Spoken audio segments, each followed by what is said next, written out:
du riz. Julie Ormand est toujours avec nous et Damien Bardot nous a rejoint. Alors, fini les universiades, il faudra attendre 2 ans maintenant pour reparler des prochaines. Ce sera en 2015, Gwangju en Corée pour l'été et puis Grenade pour l'hiver. Juste un mot rapide, Damien, sur l'Espagne notamment, qui a dû déjà enlever des disciplines.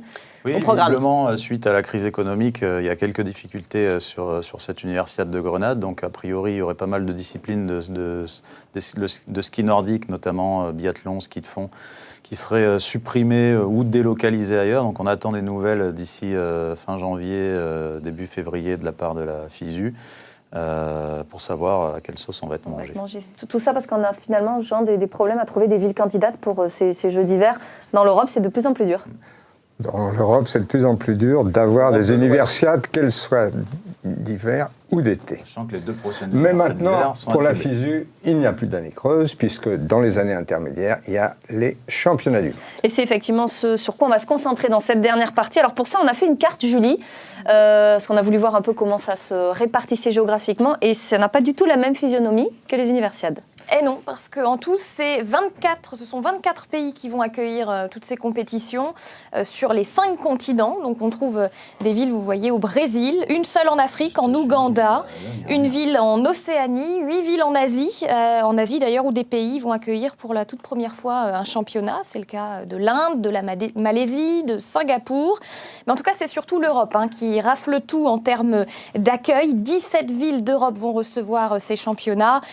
Alors voilà, on vous a fait un petit zoom. Porto, Malaga, une ville française, Gravelines, dans le nord. Alors Damien, ça va un peu à contre-courant de la tendance européenne qui était, on le disait, plutôt à se désengager de l'organisation de ces grands rendez-vous internationaux. Il y a une raison principale, c'est que ça coûte beaucoup moins cher d'organiser des championnats du monde que des universiades. C'est combien à peu près ?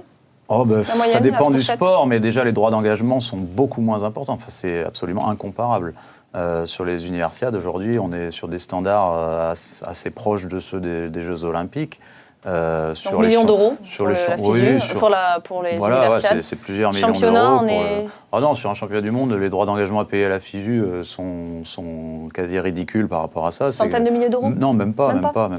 C'est logique, puisque un championnat du monde, c'est sur un sport, exactement. Alors que l'universiade, elle en accueille 28. Non, mais on dit pas que c'est logique. Et après, en frais de fonctionnement, d'infrastructure, de budget, c'est totalement différent. Nous qui organisons, par exemple, les championnats du monde d'aviron à Gravelines, on a déjà le bassin, donc il n'y a rien à construire. On accueille 30 pays au lieu d'en accueillir 200. Les hébergements se font dans des hôtels ou des auberges de jeunesse. Il n'y a pas besoin de construire un village, donc c'est vraiment différent. Ça papote là à droite. Qu'est-ce qui se passe ? 24 pays. Mais 29 compétitions dans 24 pays. Pierre ? Oui, moi pour l'aviron, je suis tout à fait favorable. Je suis un peu étonné. Ça tombe bien, parce qu'il voulait vous demander votre avis. Je plaisante. Non.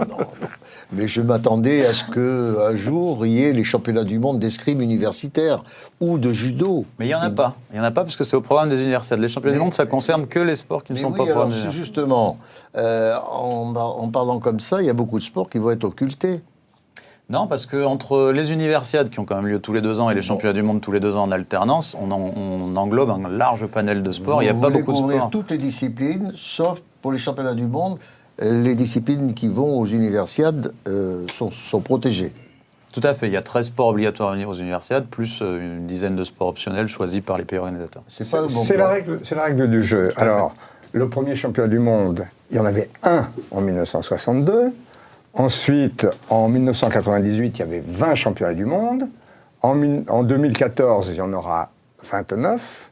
Et qui vont du triathlon, ce sera en Nouvelle-Zélande au mois de mars, jusqu'au patinage de vitesse à Almaty au mois de décembre. Et puis, dans 2 ans, il y en aura 33, en partant du basketball à 3 joueurs contre 3, parce que c'est là qu'on voit la faculté d'invention du sport universitaire, jusqu'à telle ou telle autre discipline. Et puis, il y a un processus maintenant qui a été mis en place. C'est au mois de novembre dernier qu'en même temps qu'on attribuait les universiades de 2019, ont été attribués les championnats du monde de 2016. Il y a maintenant 3 années pour qu'une ville, voire un pays, se prépare à organiser un championnat du monde. C'est de plus en plus rationnel. On a décroché pour notre part le golf qui aura lieu à Brive donc en 2016.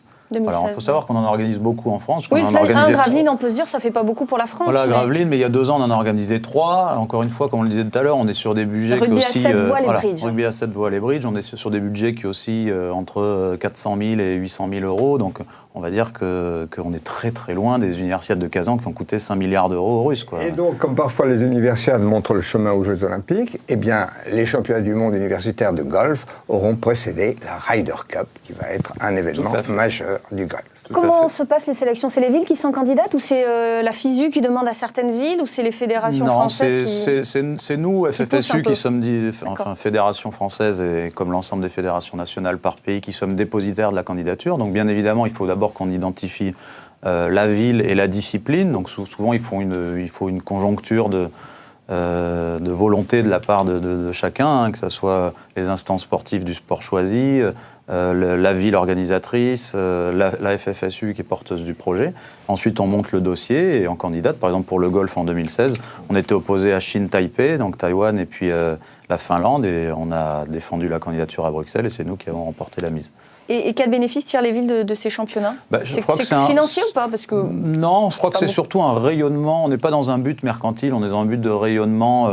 Si je prends le cas de Brive pour le golf, qui a déjà organisé l'aviron en 2004 et le rugby à 7 en 2012, c'est une manière de valoriser le territoire, de valoriser des installations sportives de qualité. Ce sera le cas pour Gravelines, puisque c'est un site qui a servi de préparation aux Jeux Olympiques de Londres, qui sera amené à certainement recevoir d'autres Les compétitions. collectivités territoriales y trouvent Et les sûrement collectivités territoriales, comme un le dit intérêt Pierre. Voilà. en termes d'image d'abord, parce que Ouais. sur un rayon de 500 Tout km, à fait. il y a un engouement qui est suscité par l'événement, qui justifie d'ailleurs le sûr. championnat du monde universitaire d'aviron, ça peut attirer du public, Voilà.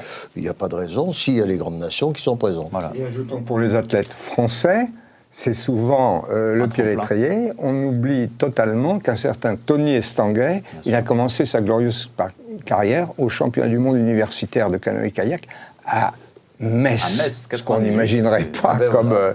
capitale du C'est- Il a canoë-kayak. dit que ça avait lancé sa carrière vers ces 3 titres de C'est champion une, olympique. c'est une Il a piste dit. de lancement exceptionnelle pour des athlètes Pas la de ville haut de niveau. Metz, hein, Non, en ville de canoë.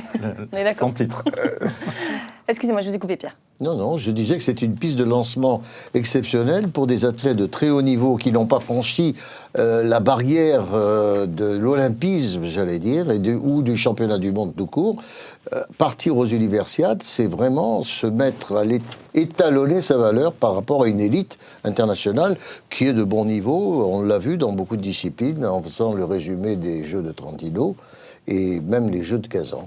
Bon, et on reviendra bien sûr sur ces championnats du monde dans nos prochaines émissions, le mois prochain, vraisemblablement. Avant de se quitter, le traditionnel moment bibliographie avec ce mois-ci un ouvrage collectif.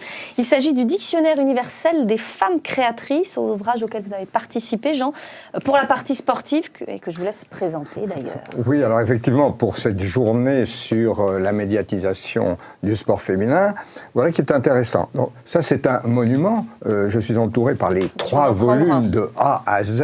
Ah oui, d'accord, de ce c'est 3 dictionnaire. volumes. Ce sont 3 Ah oui, volumes parce que je différents. l'ai pris. Nous en Car avons il- 3 pour nous les offrir. Car hein. il y a ici 10 000 notices mondiales sur les femmes créatrices. Et ce qui est intéressant pour nous, ici, à Eurosport, c'est que, à côté de l'art, de la science, de la littérature, de tous les domaines possibles de la création féminine, une place a été faite au sport. Ça n'aurait été certainement pas le cas il y a une trentaine d'années. Et donc, il y a plus de 80 notices sur les grandes sportives en tant que créatrices de quelque chose. Par exemple, Suzanne Langlaine fut la première diva, véritablement, du sport. En 1921.